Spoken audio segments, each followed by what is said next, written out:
আমি তোমাদের সবার প্রিয় কুনাল। আমি যেমন কাঠের জালে ভাত রান্না করতে পারি, গ্যাসে ভাত রান্না করতে পারি, তেমন জিমে গিয়ে ৮০-৯০ কেজি ওয়েট তুলে ব্যায়ামও করতে পারি। না না, সেটা অবশ্য করতাম ৫ বছর আগে, কিন্তু আজকে আমার একদমই মন ভালো নাই, কারণ আমার অনেকটা শরীর খারাপ। সেই গল্পটাই করবো আজকে তোমাদের সাথে, চলো। হ্যালো, ওয়েলকাম টু কুনাল পাত্র ব্লগস। কেমন আছো সবাই? আশা করছি সবাই ভালো আছো। আজকে শরীর আমার আরও খারাপ হয়ে রয়েছে, কথা শুনে আশা করি বুঝতে পারছো।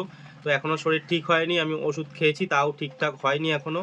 আজকে ভেবেছিলাম কোনো ভিডিও দেবো না, কিন্তু না, তাও ভাবলাম যে না, তোমরা অপেক্ষা করে থাকো। অনেকে কমেন্ট করো যে ভিডিও ভালো হচ্ছে, ব্লগগুলো খুব ভালো হচ্ছে, তো সেই জন্যই ভাবলাম না, আমি কিছু একটা করব, আর যাই করি না কেন সেটাই তোমাদেরকে দেখাবো। ও মশা কামড়াচ্ছে, যেটাই দেখাবো তোমাদেরকে, সেই জন্যই অল্প ছোট করে এই ভিডিওটা বানাচ্ছি। জানি এই ভিডিওটাতেও সাপোর্ট করবে। আর আগের দিন তোমাদের বলেছিলাম আমি কিউএনএ ভিডিও করব, তো যারা এখনও কমেন্ট করোনি তারা প্লিজ কমেন্ট করে জানাতে পারো যে কি কি জানতে চাও আমার কাছ থেকে, আমি অবশ্যই জানাবো। ফার্স্ট কিউএনএ ভিডিও আমি করতে চলেছি রোববার দিনকে, যদি শরীর ঠিক থাকে, তো আশা করি তোমরা সাপোর্ট করবে। তো যাই হোক, চলো আজকের ব্লগটা শুরু করা যাক। বৃষ্টি চলে এসছে, আগে ভাতটাই আমি বসিয়ে দিই, কারণ ভাতটা তো হতে সময় লাগবে, নয়তো আবার গরম গরম তখন খাওয়া যায় না। আর আমি আস্তে করে একদম ভাতটা বসিয়ে রাখি, তো সময় লাগে অনেকটাই, তাই আগে ভাতটাই বসিয়ে দিই। এতদিন তোমরা দেখেছো কাঠের জালে রান্না করতে, এখন এই গ্যাসে হচ্ছে, বৃষ্টি হচ্ছে বলে এখন করা যাচ্ছে না। এখন বাজে 1টা, আমি এখন বিছনা গোছ করছি। অন্যদিন তো মাকে স্কুলে পৌঁছে দিয়ে সেই বিছনা গোছ করে দিই, কিন্তু আজকে শুয়েই ছিলাম, সেই জন্য করা হয়নি। এখন একটু শরীরটা ঠিকঠাক লাগছে তাই করছি। আর ওপরে জামা কাপড় মেলা দেখছো, তার জন্য কিছু মনে করো না। অবশ্য বেশিরভাগ লোকজনের বাড়িতেই কিন্তু এখন এরমভাবেই রয়েছে, তো আশা করি রিলেট করতে পারবে। আর এই ঘরের বিছনাটাও মা গোছ করে যায়নি, সেই জন্য এটাও করতে হচ্ছে আমাকে। স্নান কমপ্লিট আমার, এইবার একটু না ফ্রেশ লাগছে, কিন্তু না এত ঠান্ডা লেগে গেছে, মানে জমে রয়েছে, কফ জমে রয়েছে মাথার এইসব জায়গাতে, না পুরো ব্যথা হয়ে রয়েছে, মানে চাপ হয়ে রয়েছে।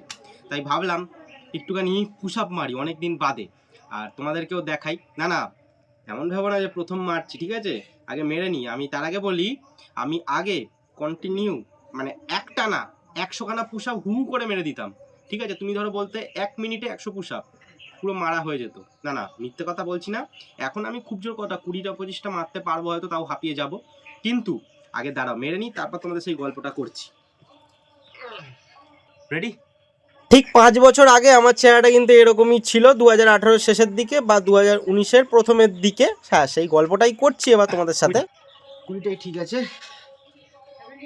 তো এখনো মনে হচ্ছে 1 মিনিটে 100খানা পুশ আপ, 1 মিনিট 100 ওই চ্যালেঞ্জটা কমপ্লিট করে দিতে পারবো।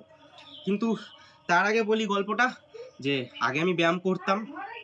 জানি না তোমরা অনেক সময় খালি গায়ে থাকি, বুঝতে পারো কিনা, কারণ এখন তো অনেক পুরো রোগা প্যাংটা হয়ে গেছি।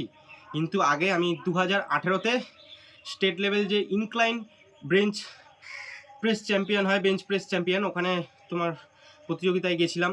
কিছু হয়নি, কিন্তু ওই সার্টিফিকেটটা আছে, সেটা তোমাদেরকে আমি দেখাচ্ছি। তখন হেভি ব্যায়াম করতাম, 80 কেজি দিয়ে হচ্ছে বেঞ্চ প্রেস মারতাম। প্র্যাকটিস করেছিলাম 80 কেজি 85 কেজি দিয়ে, কিন্তু ওখানে যখন গেছিলাম 75 কেজি দিয়ে হায়েস্ট মেরেছিলাম। তো ইন্টারেস্ট সেটা দেখতে? তাহলে চলো আজকে সেই গল্পটাই করি তোমাদের সাথে। এই হচ্ছে আমার জিম ঘর, যেখানে আমি জিম করতাম, আর এই হচ্ছে আমার কিছু তখনকার সময়ের ছবি। তো বলো কেমন লাগছে তখন আমাকে? সালটা তখন 2018, তখনও জিমটা অতটা ট্রেন্ডিংয়ে আসেনি, মানে তখনও সবাই জিম করে না। কিন্তু আমার যে জিম করার ব্যাপারটা, সেটা ছোটোবেলা থেকেই। আমার যখন 7-8 বছর 10 বছর বয়স, তখন আমাদের ক্লাবে দাদারা জিম করতো। আমি সেখানে লুকিয়ে লুকিয়ে চলে গিয়ে লোহা তুলে নিতাম, ছোট ছোট যে লোহাগুলো থাকতো সেগুলোই তুলতাম। সেই জন্য মা বাবার কাছে অনেক বকাও খেয়েছি, আর ক্লাবে তখন দাদারা ঢুকতেও দিত না আমাকে। যাই হোক, তারপরে 2018 থেকে প্রপার জিম করাটা শুরু করেছিলাম আমি। তো দেখতেই পাচ্ছ তখন গালগুলো ফোলা ফোলা লাগছে। আর বেশি ভিডিও নেই আমার কাছে, তাই বেশি ভিডিও তোমাদেরকে দিতে পারবো না, কিন্তু ছেড়ে দিয়েছি তার অনেকগুলো কারণ আছে। প্রথম কথা, আমার শোল্ডারে চোট লেগে গেছিলো, সেই কারণে। তারপর করোনার টাইম চলে আসলো, সেই জন্য আমি ছেড়ে দিয়েছিলাম, কারণ করোনার টাইমে কি পরিস্থিতি আসতে চলেছে তখন আমি জানতামই না, সেই জন্যই। আর জিম করলে কিন্তু অনেকটাই পরিমাণ খরচ হয়, তখন 4টে 5টা করে ডেলি ডিম খেতাম, তো সেই জন্যই আরও বেশি ছেড়ে দিয়েছি। এইবার আমার কম্পিটিশনে যাওয়া নিয়ে কিছু কথা বলি। এই যে ছবিটা দেখতে পাচ্ছ, এটাকে বলে হচ্ছে নর্মাল বেঞ্চ প্রেস। এটাতে 80 কেজি ওজন রয়েছে, যে চাকতিগুলো দেখছো ওগুলো 10 কেজি করে ওয়েট, তিনটে করে 6টা রয়েছে 60 কেজি, আর রডটার ওজন 20 কেজি। 80 কেজি দিয়ে আমি প্র্যাকটিস করেছিলাম। কিন্তু এটাকে বলে হচ্ছে ইনক্লাইন বেঞ্চ প্রেস। এটাতে ওয়েট তোলা কিন্তু কঠিন, তাও আমি 75 কেজি ওয়েট তুলেছিলাম। যাই হোক, কিছু হতে পারেনি, কারণ দুটো ক্যাটাগরি একসাথে মিক্স করে দিয়েছিল। তাও তোমরা এই সার্টিফিকেটটা দেখতে পারো একটুখানি পজ করে। তো বলো গল্পটা কেমন লাগলো? হ্যাঁ, অনেক ট্যালেন্টই আছে, এখনো আস্তে আস্তে বলবো সবটা তোমাদেরকে। মাত্র 1500 ফ্যামিলি কমপ্লিট হতে যাচ্ছে না, মাত্রটা ভুল বললাম, সরি তার জন্য। এটা আমার কাছে অনেক একটা বড় অ্যাচিভমেন্ট, কিন্তু আস্তে আস্তে ফ্যামিলিটা আরও একটু বড় হোক, আর একটু ফ্যামিলিটা বাড়ুক, তারপর আস্তে আস্তে তোমাদেরকে আরও ট্যালেন্টের কথা বলবো। কিন্তু এখন তো অনেকেই জিম করো, ছেলেরা হোক বা মেয়েরা, মেয়েরাও ফিটনেসের জন্য, ওয়েট লসের জন্য, ফিট থাকার জন্য জিম করছে। তাই ভাবলাম যে এগুলো দেখালে কেউ বোরিং হবে না। তো আর আমি যে প্রেসটা মারলাম এখন, খুবই একদম ডিপ হইনি আমি, কারণ হচ্ছে অত এখন করতে গেলে না আবার বুক ব্যথা হয়ে যাবে। তো পরে মানে যেই ঘুমিয়ে পড়বো তারপরে ঘুম থেকে উঠে ব্যথা হবে, সেই জন্য জাস্ট তোমাদেরকে দেখালাম। কিন্তু আগের ভিডিওগুলো কেমন লাগলো বলো, এখনের চেহারা আর তখনকার চেহারা, তো সেটা তো তোমরা জানো না, সেই জন্যই ভাবলাম আজকে শেয়ার করি। আর শরীরটাও খারাপ, অন্য কিছু ভিডিও বানাতে পারছি না। আবার অন্যদিন আবার একটা গল্প মনে পড়লে সেটাও তোমাদের কাছে শেয়ার করব। এই পুরোনো ভিডিওগুলো আমার কাছে ছিল বলে আমি তোমার কাছে দেখাতে পারলাম, ছবি দেখাতে পারলাম। এবার মা আসুক, বাদ বাকিটা তারপরে। এখন আমাদের খাওয়া দাওয়ার সময় কি, আর মাকে দেখাচ্ছি প্রথমেই, বলেছিলাম মা আসলে তারপর ভিডিও করব।